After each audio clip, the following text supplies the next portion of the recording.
진행하는 여러분의 영디 최영희입니다. 자, 37일차 화요일입니다. 통합재정에 대한 이야기 좀 진행해 보려고 하는데요.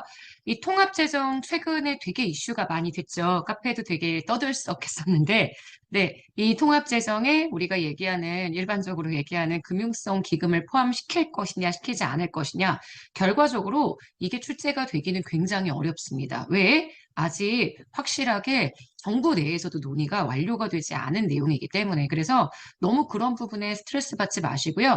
이 IMF가 통합재정에 대한 기준을 제시를 했는데 그 기준을 86년 기준을 쓰느냐 01년 기준을 쓰느냐가 문제인데 일단 금융성 기금은 86년의 기준에서는 포함이 안 되고요.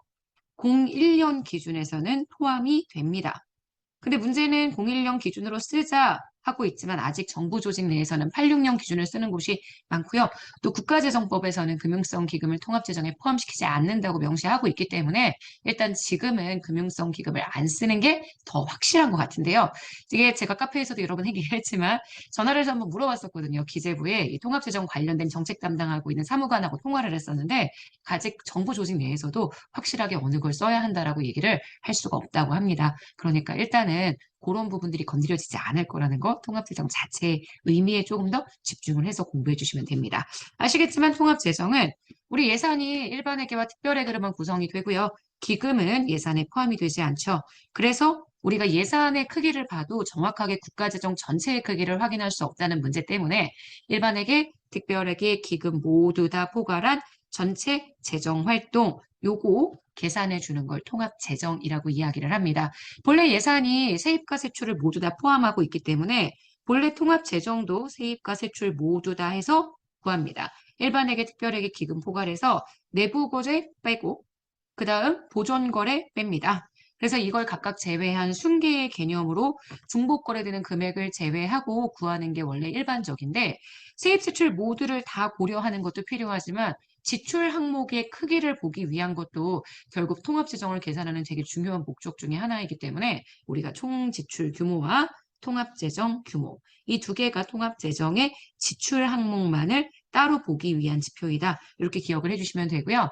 일반회계, 특별회계, 기금의 지출에서 회계나 기금 간의 내부거래, 보존거래 제외하고 융자 지출까지 현재 포함을 시키고 융자 수입은 차감하지 않고 정부 지출의 규모를 구한다면 융자 지출은 돈을 빌려주기 위한 지출입니다. 돈을 빌려주기 위한 지출이니 원래는 정부가 쓰는 돈은 아니지만 일단 지금 보시는 것처럼 돈이 나가는 항목에는 해당하니까 이렇게 세 개를 더하죠.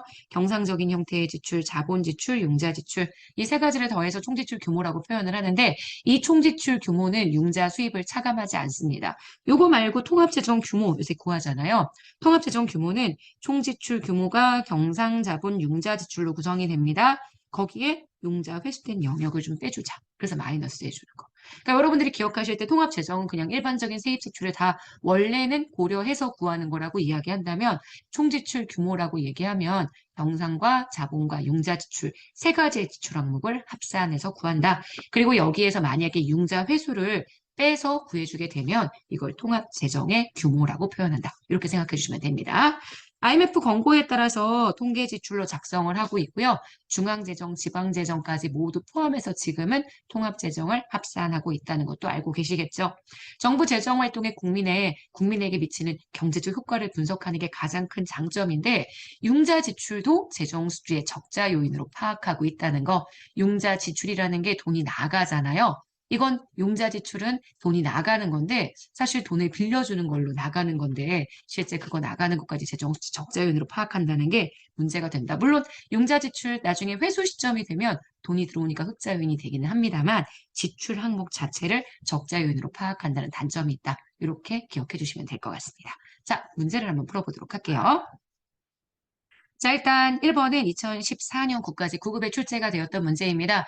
기본적으로 중앙정부 총지출의 그냥 방식, 산출 방식을 공식으로 물어본 거기 때문에 이건 그냥 그대로 써주시면 됩니다. 총지출 규모는 총지출 산출 방식은 경상, 자본, 융자 지출. 그러다가 이걸 통합재정 규모로 보게 되면 통합재정 규모는 지금 보시는 것처럼 융자 회수를 빼준다. 이렇게 정리해 주시면 되죠. 정답은 3번 되고요. 자, 2016년 국가직 7급에 출제가 되었던 내용입니다. 자, 뭐 통합재정만 물어봤던 건 아니지만요. 언제든 전체적인 내용 전체를 다 물어보고 있으니까 한번 쭉 읽어볼게요. 일반회계 예산의 세입은 원칙적으로 조세 수입이 재원입니다. 지출은 국가 사업을 위한 기본적인 경비로 구성이 되죠. 맞고요.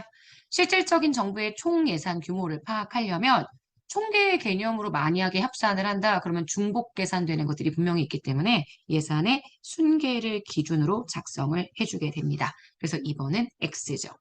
중앙관서회장이 3번 특별회계를 신설하고자 할 때에 해당 법률안 입법 예고 전에 특별회계 신설에 대한 계획서를 기재부 장관에게 제출해서 신설의 타당성 심사를 요청해야 되는 거 맞고요. 4번 중앙정부의 통합재정 규모 내에 일반회계, 특별회계, 기금, 세입, 세출 외의 항목을 포함합니다. 하지만 내부 거래와 보존 거래를 제외하죠. 그래서 이렇게 제외하는 순계의 개념으로 계산이 된다. 사실 통합재정 단독 문제로 출제가 된 문제를 고르려고 했는데요. 문제가 별로 어렵지 않아요. 게다가 통합재정 단독 문제가 그렇게 많이 나오지 않습니다. 중앙정부 총지출 공식 한번 확인하시고요. 지금 문제에 2번에서 설명한 것처럼 다른 여러 가지 예산에 관련된 내용들과 통합재정이 섞여서 출제가 될 수 있다는 걸 기억해 주시면 될 것 같습니다. 자, 문제의 정답은 2번이고요. 여기 37회차 통합재정에 대한 저희 굿모닝 행정학을 여기까지 마무리하도록 하겠습니다. 여러분! 오늘 정말 기분 좋게 하루 보내시고요. 시험 얼마 안 남았지만 하루하루 차곡차곡 잘 쌓아서 공부해 주시면 됩니다. 분명히 합격할 수 있을 거예요. 알았죠? 자, 오늘 하루도 여러분 거예요. 우리 내일 아침에 또 만날게요. 안녕.